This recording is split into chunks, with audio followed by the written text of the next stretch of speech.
अस्सलाम वालेकुम व्यूअर्स, कैसे हैं आप।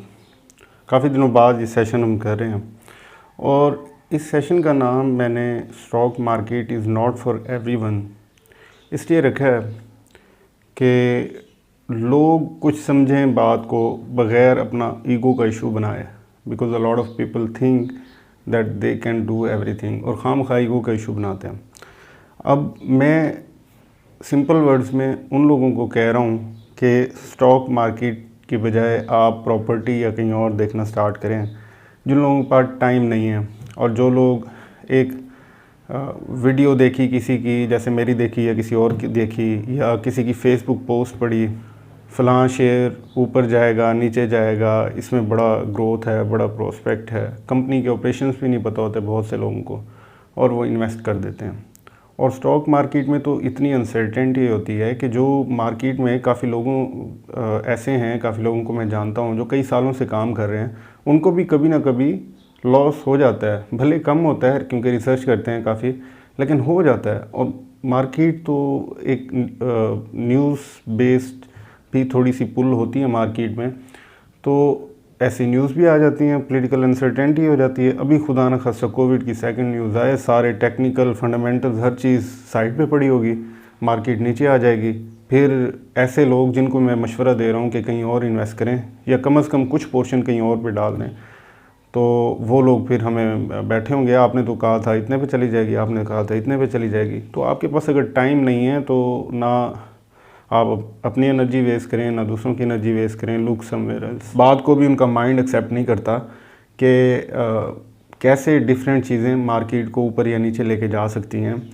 जैसे फॉर एग्जांपल, अगर मैंने ई-फर्ड पे या एफएफसी पे 3 साल पहले कोई वीडियो बनाई और उस पर मैंने इसका 200 का टारगेट दे दिया क्योंकि उस वक्त 150 पे था, तो उसके बाद आज अगर कोई बंदा मेरी वो वीडियो का रेफरेंस निकाल के ले आए और कहे आपने तो झूठ बोला था, तो बीच के 3 साल के फैक्टर्स वो स्किप कर रहे हैं।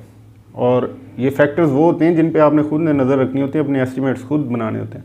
And why I always ask you guys to do your own research, उसकी भी एक रीज़न यहीं से मिलती है कि जब आप खुद रिसर्च करेंगे तो कई बार आपकी रिसर्च के मुताबिक जो भी टारगेट्स होंगे वो मीट नहीं होंगे। डिस्पाइट योर रोबस्ट रिसर्च, आपने एक बड़ी होलिस्टिक व्यू लिया होगा हर चीज़ का, लेकिन फिर भी कहीं ना कहीं से चीज़ें मिस हो रही होंगी। कुछ टारगेट से ऊपर जा रहे होंगे, कुछ टारगेट से नीचे जा रहे होंगे। कोई शेयर का टारगेट आप रखेंगे कि 1 साल में इतना होगा, वो 2 मंथ्स में अचीव हो जाएगा। किसी का रखेंगे कि 1 साल में इतना होगा, वो 3 साल बाद भी अचीव नहीं हो रहा होगा, हालांकि कंपनी अच्छी होगी, सारा कुछ होगा। तो ये सब चीज़ें मार्केट में होती हैं और मार्केट में इतना प्रॉफिट भी इसलिए होता है, इसी अनसर्टेनिटी की वजह से होता है। तो आपने एक तो ग्रीड से बचना है और आपने थोड़ा प्रॉफिट कमा लें लेकिन लॉस ना कमाएं, बहुत सारा या थोड़ा या ज़्यादा लॉस ना कमाएं, थोड़ा प्रॉफिट चाहे कमा लें। इस स्ट्रेटजी पे भी आप रहें और लॉन्ग टर्म व्यू भी रखें, मार्केट का सारा कुछ रखें। जैसे फॉर एग्जांपल SNGP पे जब मैंने फ़र्स्ट टाइम बात की थी 51 टू इसमें रेंज बाउंड था और हम 80 की बात करते थे। फिर हमने देखा 60 प्लस पे, बल्कि 70 को टच कर गया। अच्छा, विद इन फ्यू वीक्स उसके बाद ओगरा का इशू आ गया। अब सुन रहे हैं कोई इसके नेगेटिव रिजल्ट्स की बात हो रही है।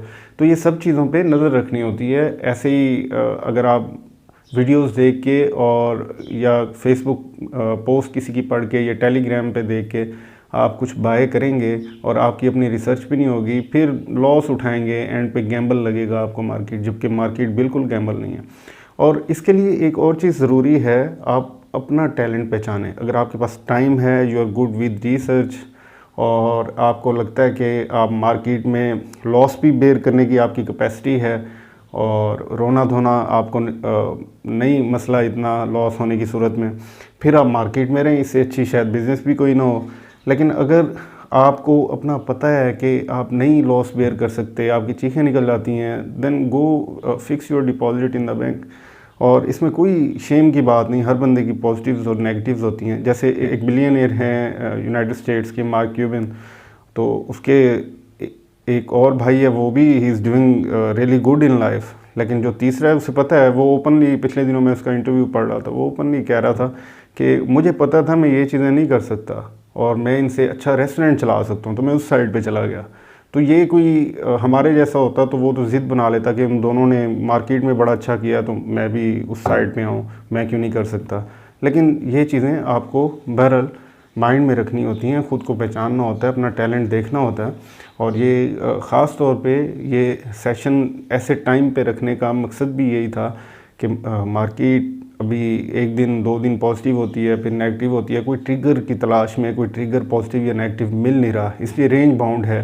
तो इन चीज़ों का ख्याल रखें, आप अपने पोर्टफोलियो को बैलेंस पोर्टफोलियो की तरफ ले जाएं, कैश रखें और साथ साथ टाइम के साथ एडजस्ट करते रहा करें। और अगर एक कंपनी का पोटेंशियल आपको नज़र आ रहा है, डिटेरियोरेट हो रहा है, जैसे आपने टारगेट बनाया था वैसे नहीं चाह रहा, तो उसके मुताबिक टाइम से एडजस्ट करते रहा करें और try to swallow your pride. और अगर आपको लग रहा है आपकी रिसर्च ठीक नहीं है और आपने टारगेट ठीक नहीं बनाया तो उसको रीएडजस्ट करें, दैट्स ऑल राइट।